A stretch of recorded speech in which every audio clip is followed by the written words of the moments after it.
안녕하세요. 저는 평생 어르신들의 건강을 지켜온 의사 정은호입니다. 혹시 밤에 잠자리에 들 때 내일 아침에도 무사히 눈을 뜰 수 있을까 하는 불안이 스쳐 지나가신 적 있으신가요?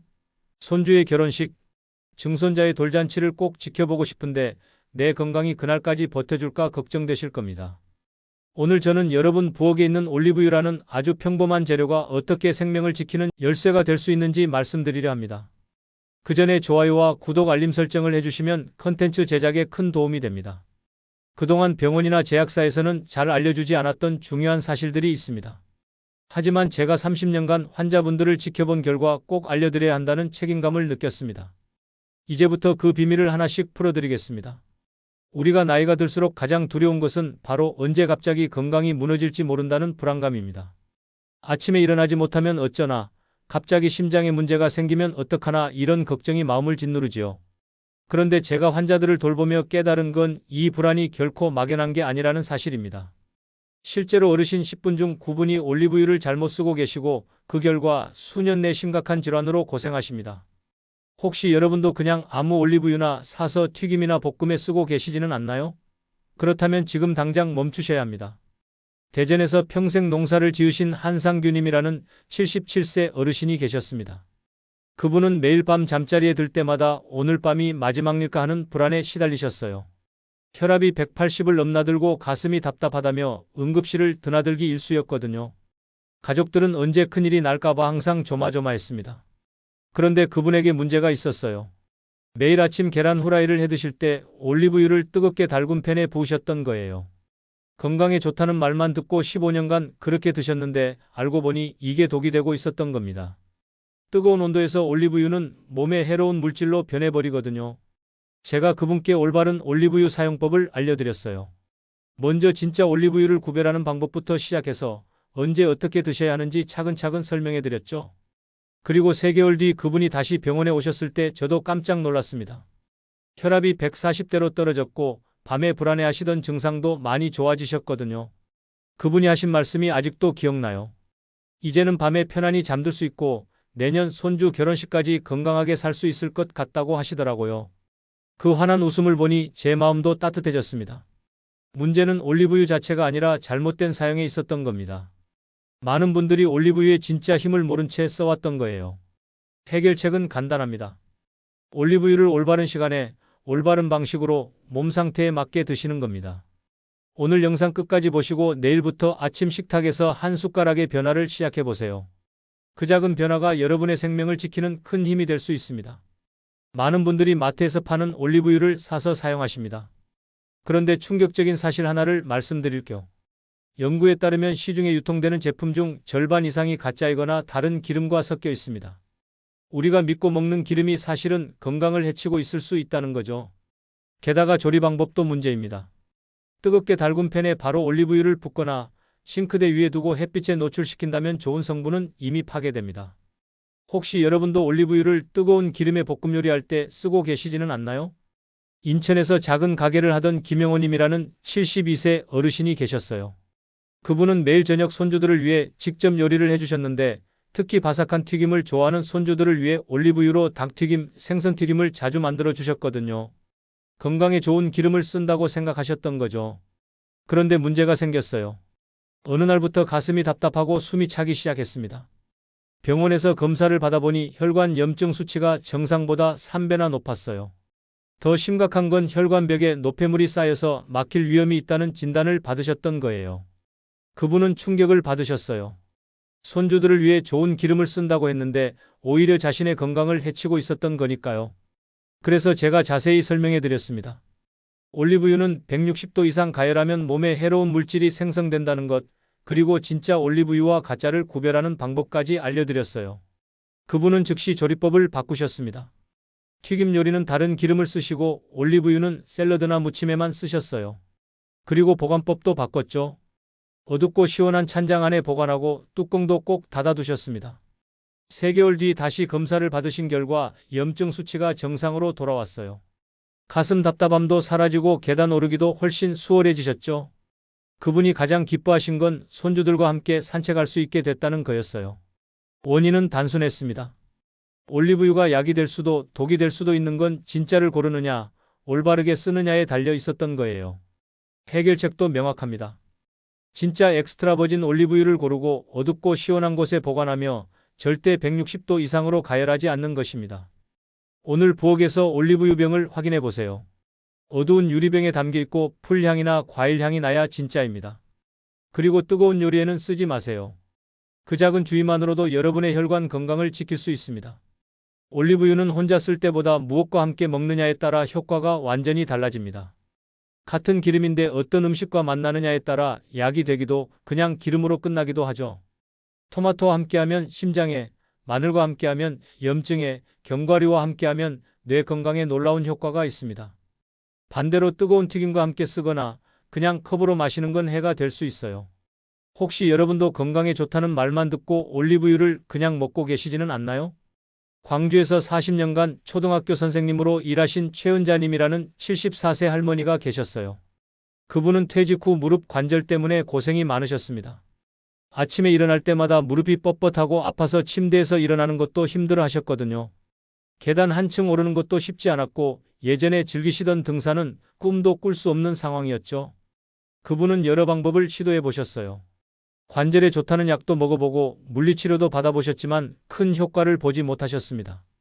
그러다 지인의 소개로 제게 오게 되셨어요. 저는 그분께 특별한 조합을 알려드렸습니다.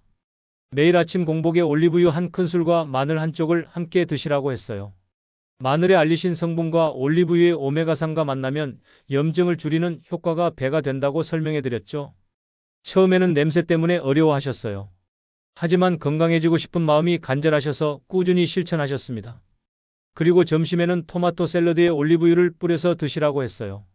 토마토의 라이코펜과 올리브유가 만나면 흡수율이 4배나 높아진다고 알려드렸거든요. 3주가 지나자 작은 변화가 시작됐어요. 아침에 일어날 때 무릎이 덜 아프다고 하시더라고요. 한 달이 지나니 계단을 오를 때 손잡이를 잡지 않아도 됐고 2달째부터는 집 앞 공원을 천천히 산책할 수 있게 되셨어요. 가장 감동적이었던 순간은 3개월 뒤였습니다. 그분이 예전에 다니시던 등산 모임에 다시 참여하셨다는 소식을 들었을 때였어요. 물론 높은 산은 아니었지만 동네 뒷산 정도는 충분히 오를 수 있게 되신 거죠. 그분이 말씀하시길 올리브유와 마늘의 조합이 자신의 인생을 바꿨다고 하시더라고요. 다시 친구들과 만날 수 있게 됐고 무엇보다 스스로 건강을 관리할 수 있다는 자신감을 되찾으셨다는 거예요. 원인은 간단했습니다. 올리브유의 좋은 성분이 음식 속 다른 성분과 결합해야 비로소 몸에서 힘을 발휘한다는 것이었어요. 해결책은 맞는 짝을 찾아주는 것입니다. 토마토, 마늘, 견과류 같은 음식과 함께 먹으면 효과가 배로 늘어납니다. 오늘 저녁 반찬에 토마토와 올리브유를 곁들여 보세요. 심장 건강을 위한 첫걸음이 될 수 있습니다. 그리고 내일 아침에는 마늘과 함께 드셔보세요. 관절과 염증 관리에 큰 도움이 될 겁니다. 건강정보에서 종종 간과되는 부분이 바로 언제 먹느냐입니다. 같은 음식이라도 시간에 따라 효과가 완전히 달라집니다. 연구에 따르면 올리브유는 아침 공복에 한 숟가락 먹었을 때 가장 큰 효과를 발휘합니다. 혈관 청소와 염증 완화 작용이 4배나 커지거든요. 반대로 저녁 늦게 먹으면 간에 부담을 주고 지방간을 부를 수 있어요. 혹시 여러분도 저녁 식사 후에 건강에 좋다고 올리브유를 드시고 계시지는 않나요? 부산에서 평생 공무원으로 일하신 박노인님이라는 80세 어르신이 계셨습니다. 그분은 건강에 관심이 많으셔서 각종 건강 프로그램도 챙겨보시고 좋다는 음식은 다 드셔보시는 분이셨어요. 올리브유도 그중 하나였죠. 그분은 매일 저녁 식사를 마치고 디저트처럼 올리브유 한 큰술을 드셨어요. 밤에 먹으면 몸이 쉬는 동안 좋은 성분이 흡수될 거라고 생각하셨던 거죠. 그렇게 1년 넘게 꾸준히 드셨는데 어느 날 건강검진에서 충격적인 결과를 받으셨어요. 간 수치가 정상보다 2배 이상 높아져 있었고 초음파 검사에서는 지방간 진단을 받으셨던 거예요. 그분은 술도 안 마시고 기름진 음식도 피하는데 왜 지방간이 생겼는지 이해할 수 없어 하셨습니다. 자세히 상담해보니 원인을 찾을 수 있었어요. 저녁에 드시는 올리브유가 문제였던 거죠.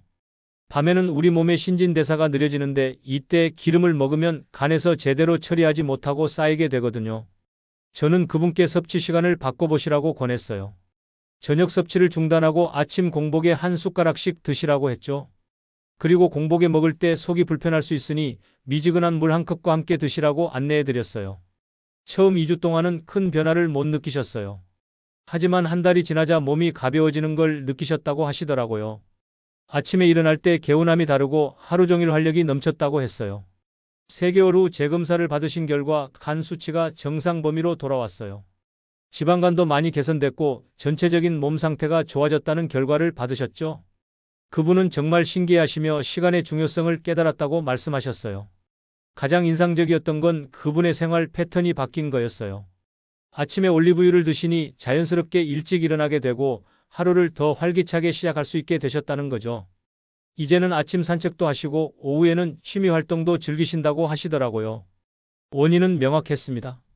우리 몸은 아침 공복 상태에서 지방을 흡수하고 활용하는 능력이 가장 높습니다. 그래서 아침 한 숟가락이 약이 되는 거예요. 해결책은 간단합니다. 아침 공복에 올리브유 한 숟가락, 점심에는 샐러드와 함께, 저녁 늦게는 절대 피하는 것입니다. 내일부터 일어나자마자 미지근한 물 한 컵과 함께 올리브유 한 숟가락을 드셔보세요. 몸이 점점 달라지는 걸 느끼실 겁니다. 시간을 바꾸는 것만으로도 같은 음식이 완전히 다른 효과를 낼 수 있어요. 마지막으로 꼭 말씀드리고 싶은 건 올리브유도 종류에 따라 효과가 완전히 다르다는 사실입니다. 같은 이름이라도 품종, 원산지, 제조 방식에 따라 건강에 주는 힘이 다릅니다. 심장, 혈관 질환에는 스페인산 피쿠알, 관절염에는 그리스산 코로네이키, 혈당 조절에는 이탈리아산 프란토이오 품종이 효과적입니다. 혹시 여러분은 어떤 품종의 올리브유를 쓰고 계신가요? 대부분 품종까지는 신경 쓰지 않고 계시죠? 춘천에서 30년간 간호사로 일하신 이은숙님이라는 69세 할머니가 계셨어요. 그분은 당뇨병을 앓고 계셨는데 혈당이 잘 조절되지 않아서 약을 계속 늘려야 하는 상황이었어요. 공복 혈당이 140을 넘나들고 식후 혈당은 200 가까이 올라가는 날도 있었거든요. 담당 의사는 약물 치료를 강화해야 한다고 했지만 그분은 부작용이 걱정돼서 다른 방법을 찾고 계셨어요. 그래서 여러 자연치료법을 시도해 보셨는데 올리브유도 그중 하나였죠. 처음에는 일반적인 올리브유를 드셨는데 큰 변화가 없었어요. 그때 제가 그분께 품종의 중요성을 설명해 드렸어요. 혈당 조절에는 폴리페놀 함량이 높은 이탈리아산 프란토이오 품종이 가장 효과적이라고 알려드렸죠. 그리고 단순히 올리브유만 드시지 마시고 견과류와 함께 드시면 효과가 더 좋아진다고 설명해 드렸어요. 그분은 즉시 올리브유를 바꾸셨어요. 이탈리아에서 직접 수입한 프란토이오 품종을 구하시고 매일 아침 공복에 호두 3개와 함께 올리브유 한 큰술을 드시기 시작하셨어요. 견과류의 오메가3와 올리브유의 폴리페놀이 만나면 인슐린 민감도가 높아진다고 알려드렸거든요. 2주가 지나자 작은 변화가 시작됐어요. 공복 혈당이 130대로 떨어지기 시작했거든요. 한 달 후에는 120대까지 내려갔고 2달째부터는 식후 혈당도 안정되기 시작했어요. 가장 놀라운 건 3개월 후였습니다. 혈당이 30 이상 떨어져서 공복 혈당이 110 안팎으로 안정됐어요. 당화혈색소 수치도 정상 범위에 들어왔죠. 담당 의사도 깜짝 놀라며 어떻게 이런 변화가 가능했는지 묻더라고요. 그분이 가장 기뻐하신 건 약을 줄일 수 있게 됐다는 거였어요. 그동안 부작용 때문에 걱정이 많았는데 자연스럽게 혈당이 조절되니 마음도 편해지셨다고 하시더라고요. 이제는 손주들과 함께 맛있는 음식도 적당히 즐길 수 있게 되셨어요. 가장 인상 깊었던 건 그분의 생활 습관이 완전히 바뀐 거였어요. 건강관리에 더 적극적이 되셨고 올바른 식품을 선택하는 눈도 생기셨죠.